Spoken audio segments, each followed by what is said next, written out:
സംസ്ഥാനത്ത് കഴിഞ്ഞ 20 വർഷത്തിനിടെ ട്രെയിൻ തട്ടി ചെരിഞ്ഞത് 35ഓളം കാട്ടാനകളാണ്. അതൊരു ചെറിയ കണക്കല്ല. സംസ്ഥാനത്ത് ഇന്നും ട്രെയിൻ തട്ടി ഒരു കാട്ടാന ചരിഞ്ഞു. പാലക്കാട് കഞ്ചിക്കോടാണ് ഈ സംഭവം. റെയിൽവേ വനംവകുപ്പ് നിരീക്ഷണങ്ങൾ ശക്തമല്ലാത്തതാണ് ഈ അപകടങ്ങൾക്ക് കാരണം എന്ന് പറയുന്നവർ ഒട്ടേറെയാണ്. ഇതേ പാതയിൽ ഒരു മാസത്തിനിടെ ഉണ്ടാകുന്ന രണ്ടാമത്തെ അപകടമാണിത്.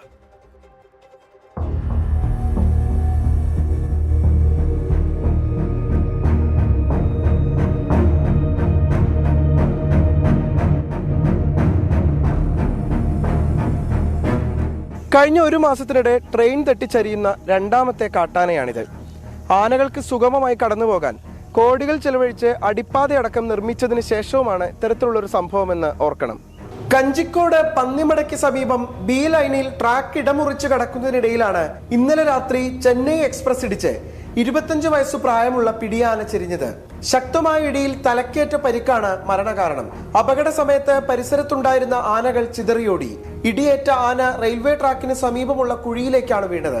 വേഗനിയന്ത്രണമുള്ള പാതയിൽ ട്രെയിൻ അത് പാലിച്ചിരുന്നില്ലെന്നാണ് വനംവകുപ്പിന്റെ പ്രാഥമിക കണ്ടെത്തൽ. ഈ ഇൻഷുറൻസ് കാണുമ്പോൾ അത് സാധാരണ ഒരു വളരെ സ്ലോ സ്പീഡിൽ വരുന്ന ട്രെയിൻ ഹിറ്റ് ചെയ്തിട്ടുള്ള ഒരു ഇഞ്ചുറീസ് അല്ല എന്നാണ് നമ്മൾ പ്രാഥമിക നിഗമനം. അത് നിലവിൽ ഒരു അത്യാവശ്യം സ്പീഡ് ഉണ്ടാവും വണ്ടി, കാരണം അത്തരത്തിലുള്ള ഒരു ഇഞ്ചുറീസാണ് ഇതിൽ കാണുന്നത്. ബാക്കി പോസ്റ്റ്മോർട്ടം ശേഷം അറിയാൻ പറ്റും. അത് നമ്മൾ അന്വേഷണത്തിൽ നമ്മളത് അന്വേഷിച്ചു വരുന്നതാണ്. അത് അതിനനുസരിച്ച് നടപടികൾ എടുക്കും, എന്തായാലും എടുക്കും. പാതയിൽ വേഗനിയന്ത്രണം ഏർപ്പെടുത്തുന്ന കാര്യത്തിൽ റെയിൽവേക്ക് വേണ്ട താല്പര്യമുണ്ടായില്ലെന്നും ലോക്കോ പൈലറ്റിനെതിരെ നടപടിയുമായി മുന്നോട്ടു പോകുമെന്നും മന്ത്രി AK ശശീന്ദ്രൻ പറഞ്ഞു.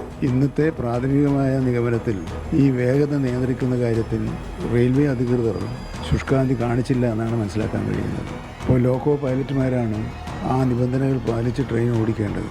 ദൗർഭാഗ്യവശാൽ ആ വേഗതയിൽ നിന്നും വളരെ അധികം വേഗതയിലാണ് ആ മേഖലയിൽ ട്രെയിൻ യാത്ര ചെയ്തിരുന്നത് എന്ന് കണ്ടെത്തിയിട്ടുണ്ട്.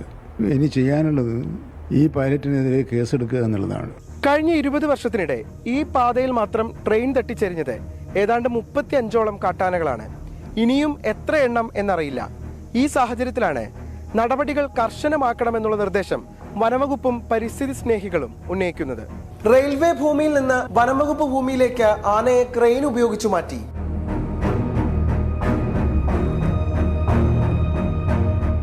പോസ്റ്റ്മോർട്ടം നടപടികൾക്ക് ശേഷം ജഡം സംസ്കരിച്ചു.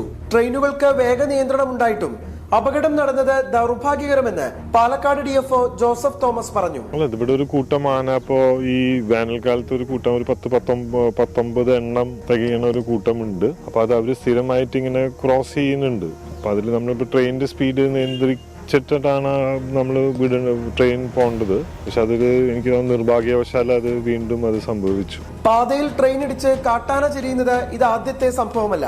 കഴിഞ്ഞ ഒരു മാസത്തിനിടെ രണ്ടാമത്തെ ആനയാണ് കഞ്ചിക്കോട് ട്രെയിൻ തട്ടി ചെരിയുന്നത്. കഴിഞ്ഞ ഏപ്രിൽ 10 ട്രെയിൻ കണ്ട് വിരണ്ടോടിയ ആനയും ചെരിഞ്ഞിരുന്നു.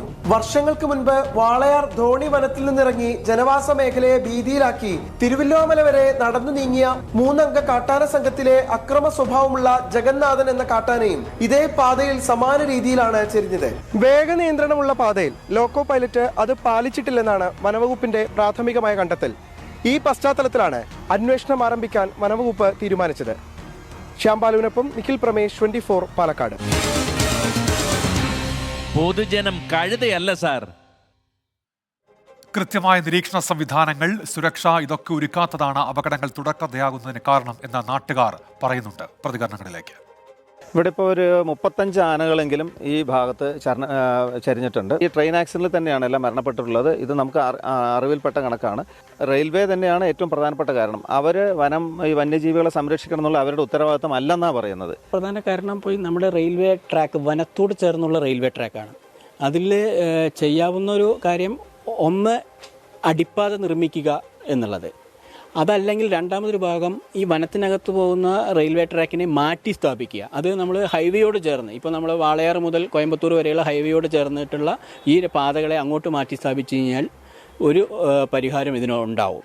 ഇതിപ്പോൾ സ്ഥിരമായി വന്നു പോകുന്ന ഒരു ഏരിയയാണ് പാലക്കാട് ജില്ലയിൽ. വാളയാറിലെ ആ പർട്ടിക്കുലർ ഏരിയയിൽ സ്ഥിരമായി കാട്ടാന വരുന്ന സ്ഥലമാണ്. അപ്പോൾ ആ സ്ഥലത്ത് നമുക്ക് ചെയ്യാവുന്ന ഒരു കേസ് പറഞ്ഞാൽ ഒന്നിന് റെയിൽവേ ട്രാക്ക് അവിടെ നിന്ന് മാറ്റി സ്ഥാപിക്കാം, അല്ലെങ്കിൽ റെയിൽവേ ട്രാക്കിന് അടിയിലുള്ള ആനകൾക്കൊരു വഴിത്താര ഉണ്ടാക്കുക. എന്നാലും ഇതിനൊരു ശാശ്വത പരിഹാരം ഉണ്ടാവുള്ളൂ. ഇതിനെതിരെ വന്യജീവി വകുപ്പും റെയിൽവേ ഉദ്യോഗസ്ഥരുമായി ചേർന്നൊരു സംയുക്തമായി ചേർന്നൊരു ധാരണ എത്തണമെന്നാണ് എനിക്ക് ഈ അവസരത്തിൽ അഭ്യർത്ഥിക്കാനുള്ളത്, അപേക്ഷിക്കാനും കൂടിയുള്ളത്. ഇപ്പോൾ ഒരു പ്രേക്ഷകൻ ടെലിഫോണിൽ ചേരുന്നുണ്ട്. കണ്ണൂരിൽ നിന്ന് നാരായണനാണ് ടെലിഫോണിൽ എത്തിയിട്ടുള്ളത്. ശ്രീ നാരായണൻ, പറയൂ, എന്താണ് അറിയിക്കാനുള്ളത്? പറഞ്ഞോളൂ. സാർ, ഞാൻ 2022 മാർച്ച് 31 ആറളം ഫാമിൽ നിന്ന് റിട്ടയർഡായ ഒരു തൊഴിലാളിയാണ്. പറഞ്ഞോളൂ. എനിക്ക് ഇതുവരെയായിട്ടും ഗ്രാറ്റുവിറ്റി കിട്ടിയില്ല. അതിന് വേണ്ടുന്ന നടപടി സ്വീകരിക്കണമെന്ന് വിനീതമായി അഭ്യർത്ഥിക്കുന്നു.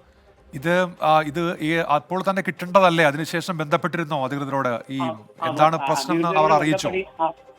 ബന്ധപ്പെട്ടു. അവര് അവിടെ പൈസ ഇല്ലാന്നാ പറഞ്ഞു. മൊത്തത്തിലുള്ള പ്രതിസന്ധി അവിടെ ഉണ്ടെന്നാണോ പറയുന്നേ? അതെ അതെ, ഇതുപോലെ മറ്റു ആൾക്കാരുള്ളൂ. ഏകദേശം 10-32 ആളുകളും ഇപ്പം നിലവിലുണ്ട്. ഇതെല്ലാവരും കൂടി ചേർന്ന് നിവേദനം കൊടുക്കുകയാണോ ചെയ്തേ? എല്ലാവരും കൂടി സെപ്പറേറ്റ് ആയിട്ടും പോയി. പിന്നെ നമ്മളിപ്പം നിലവിൽ DLOക്ക് കംപ്ലൈന്റും കൊടുത്തിട്ടുണ്ട്. അപ്പൊ ഇതിലെ പറയാൻ നമുക്ക് അനുഭവത്തിൽ കിട്ടണ്ടേ? ശരിയാണ്. ഏതായാലും ഈ വിഷയം നമ്മൾ അധികൃതരുടെ ശ്രദ്ധയിലേക്ക് കൊണ്ടുവരുന്നതാണ്. ഗ്രാറ്റുവിറ്റി അടക്കമുള്ള വിഷയത്തിൽ ശാശ്വതമായ ഒരു പരിഹാരം, അടിയന്തര ഇടപെടൽ ഉണ്ടാകണം എന്നുള്ള ഇക്കാര്യം, താങ്കൾ ഇപ്പോൾ പറഞ്ഞ ഈ കാര്യങ്ങളൊക്കെ നമ്മൾ അധികൃതരുടെ ശ്രദ്ധയിലേക്ക് കൊണ്ടുവരുന്നതാണ്. നന്ദി ശ്രീ നാരായണൻ ഇക്കാര്യം അറിയിച്ചതിന്.